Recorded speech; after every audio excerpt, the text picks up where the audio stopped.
Hey everyone, today we are going to solve the Leetcode problem number 1, add to sum in JavaScript code. Before we solve the problem, subscribe to my channel and for solutions, follow me on GitHub Tenogala. There will be Leetcode question and answer repo. So let's start.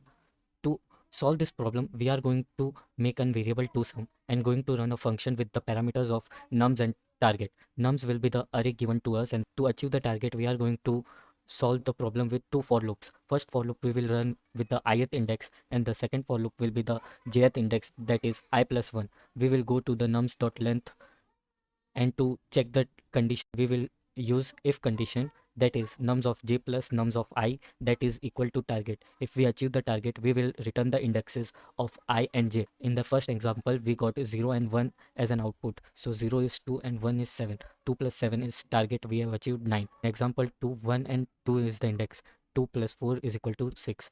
In third example we got 0 and 1 index, that is 3 plus 3, we have achieved the target 6. And the time complexity will be for this solution is O of n square, and the space complexity is O of 1 because we are using one variable. Thanks for watching. See you in next video.